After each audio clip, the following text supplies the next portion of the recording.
आज world express में हम भारत के मशहूर गायक मोहम्मद रफ़ी की जयंती 24 दिसंबर पर उनके कृतित्व व्यक्तित्व पर योगेंद्र माथुर के एक लेख का प्रसारण कर रहे हैं जो इस प्रकार है।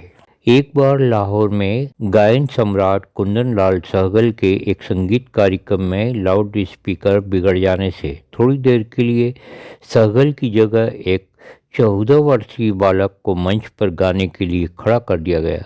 बालक ने अपने गाने से थोड़ी ही देर में सभी श्रोताओं को मंत्रमुग्ध कर दिया। मंच पर उपस्थित सहगल ने बालक के गाने से प्रभावित होकर उसकी पीठ थपथपाई और गले से लगाकर अपना आशीर्वाद दिया कि तुम एक दिन बहुत बड़े गायक बनोगे। और हुआ भी यही। आगे चलकर यही बालक हर दिल अजीज गायक बना और मोहम्मद रफ़ी के नाम से जाना गया। 24 दिसंबर 1924 को पंजाब के अमृतसर जिले के कोटला सुल्तान सिंह गांव में मोहम्मद रफ़ी का जन्म हुआ। मोहम्मद रफ़ी की बचपन से ही संगीत के प्रति विशेष रुचि रही। अक्सर गुनगुनाते रहना उनकी बचपन की आदतों में शुमार था। मोहम्मद रफ़ी के गायन के प्रति इस रुझान को देखकर उन्हें उनके बड़े भाई हामिद ने प्रोत्साहित किया तथा उस्ताद अब्दुल वाहिद खान, उस्ताद छोटे गुलाम अली खां, पंडित जीवनलाल मट्टू से बाकायदा संगीत की तालीम दिलवाई। 24 फरवरी 1944 को 17 वर्ष की आयु में मोहम्मद रफ़ी ने एक पंजाबी फिल्म गुलब लोच में संगीतकार श्याम सुंदर के संगीत निर्देशन में पहली बार गीत गाया।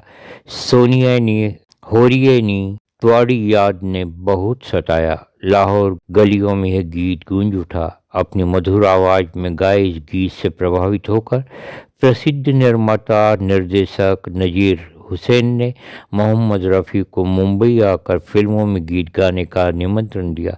श्याम सुंदर के संगीत निर्देशन में ही मोहम्मद रफ़ी ने 1944 में पहली मर्तबा हिंदी फिल्म गाँव की गोरी में गीत गाया। अगले ही वर्ष निर्माता नज़ीर हुसैन की फिल्म लैला मजनू में मोहम्मद रफ़ी ने न केवल गीत गाया बल्कि अभिनय भी किया। इसके बाद समाज को बदल डालो वो जुगनू 1949 में भी उन्होंने गीत गाने के साथ साथ अभिनय भी किया। फिल्म जुगनू में गायिका नूर जहां के साथ उनका गाया गीत यहाँ बदला वफा का बेवफाई के सिवा क्या है इतना लोकप्रिय हुआ कि मोहम्मद रफ़ी ने अभिनय की राह पर चलना छोड़कर गायन के क्षेत्र में ही पैर जमाना प्रारंभ कर दिया।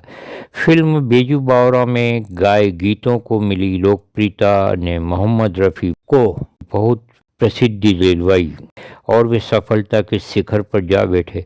लगभग 35 वर्षों तक मोहम्मद रफ़ी हिंदी फिल्म संगीत पर छाए रहे। अपने इस सरगम के सफ़र में विभिन्न भाषा के करीब 20,000 गीतों को अपने स्वरों से सजाकर मोहम्मद रफ़ी ने दुनिया भर में अपने चाहने वालों का हुजूम पैदा कर दिया था। रफ़ी के गायन में व्याप्त विविधता के उनके समकालीन गायक भी कायल थे। प्रत्येक कलाकार की आवाज़ को अपने दिमाग में रखकर वैसी ही आवाज़ पैदा करना रफ़ी की बहुत बड़ी खासियत थी। किसी भी चरित्र के ओठों पर उनकी आवाज़ थोपी हुई नहीं लगती थी। यही वजह है कि अभिनेता हो, हास्य कलाकार हो या फिर खलनायक हो, मोहम्मद रफ़ी की आवाज़ सभी में आत्मसात हो जाती थी। जिस सरलता और सहजता से उन्होंने राज कपूर, दिलीप कुमार, अशोक कुमार, देवानंद, मनोज कुमार, शम्मी कपूर, राजेंद्र कुमार, धर्मेंद्र, जानी वाकर आदि को अपनी आवाज़ दी, उसी सरलता व सहजता के साथ वे ऋषि कपूर के ओंठों पर भी उतर आए। यहाँ तक कि सुप्रसिद्ध पार्श्व गायक स्वर्गीय किशोर कुमार के लिए भी उन्होंने रागिनी व शरारत जैसी फिल्मों में गाया। गीत किसी भी तरह का हो, यह कभी सुनने में नहीं आया कि मोहम्मद रफ़ी यह गीत नहीं गा सकेंगे। हर रंग हर शैली के गीत उन्होंने गाए। शास्त्रीय रागों की घुमावदार कठिन ताने हों या गज़ल की कोमलता अथवा भावुकता कव्वाली का जोश हो या प्यार मोहब्बत की इंतहा भक्ति गीत का स्वर्गीय आनंद हो या प्रणय गीतों का अनुमाद, देश प्रेम का उत्साह या क्रांति की सुलगती ज्वाला, हारे हुए दिल की कैफियत हो या बुझे हुए दिल की फरियाद, मोहम्मद रफ़ी ने हर गीत इस खूबी से गाए कि उनका कोई सानी नहीं मिलता। लगता था संगीत के स्वर मोहम्मद रफ़ी के गुलाम हैं। मोहम्मद रफ़ी के गले से भाव प्रधान गीत सुनकर कोई भी श्रोता आंसू बहाए बगैर नहीं रह सकता। फिल्म भाभी का गीत चल उड़ जा रे पंछी हो या नीलकमल का बाबुल की दुआएं लेती जा, गीत सुनकर आज भी हमारी आंखों से आंसू टपक पड़ते हैं। यह एक संयोग ही था कि जिस दिन मोहम्मद रफ़ी ने बाबुल की दुआएं गीत की रिकॉर्डिंग की थी, उसी शाम उनकी बेटी शाहिदा का निकाह होने वाला था। अतः उन्होंने पारिश्रमिक भी लेने से इनकार कर दिया और जब गीत रिकॉर्ड हुआ तो सभी की आंखों में आंसू छलक आए। मोहम्मद रफ़ी की चौदहवीं का चांद 1960, ससुराल 1962, दोस्ती 1964, सूरज 1967, नीलकमल 1968, हम किसी से कम नहीं 1977 फिल्मों में सर्वश्रेष्ठ गायन के लिए कुल 6 बार फिल्म फेयर अवार्ड मिले। हिंदी फिल्म संगीत के क्षेत्र में उनके महत्वपूर्ण योगदान के लिए सन 1967 में भारत सरकार ने उन्हें पद्मश्री सम्मान से अलंकृत किया। 26 जुलाई 1980 को अपना अंतिम गीत शहर में चर्चा है उन्होंने फिल्म आसपास के लिए स्वर सामग्री लता मंगेशकर के साथ संगीतकार लक्ष्मीकांत प्यारेलाल के संगीत निर्देशन में गाया।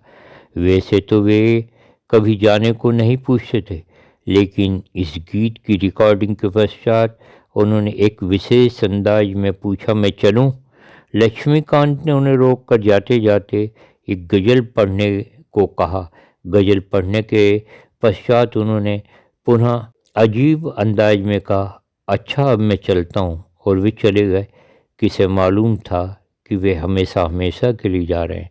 31 जुलाई 1980 की मनहूस रात्रि को संगीत प्रेमियों का चहेता गायक संगीत महफिल से सदा सदा के लिए चला गया। उनके अवसान की खबर मानो क्षण भर के लिए सभी को स्तंभित सी कर गई। हर व्यक्ति खुदा से उस समय यही दुआ मांग रहा था कि काश यह खबर झूठी हो, किंतु यह कड़वा सत्य था जिसे नकारा नहीं जा सकता।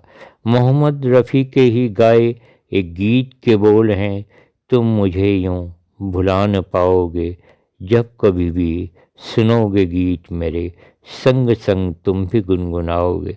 कितना सच है। रफ़ी साहब का ये अंदाज आज भी हमारे बीच नहीं है, किंतु जब कभी भी रफ़ी साहब की आवाज़ सुनाई देती है तो ऐसा लगता है कि आज भी हमारे साथ हैं।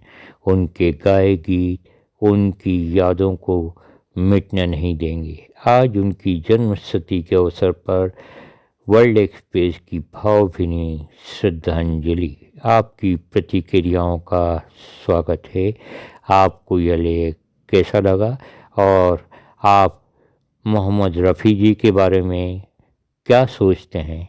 अपनी प्रतिक्रिया कमेंट्स बॉक्स में दें। धन्यवाद।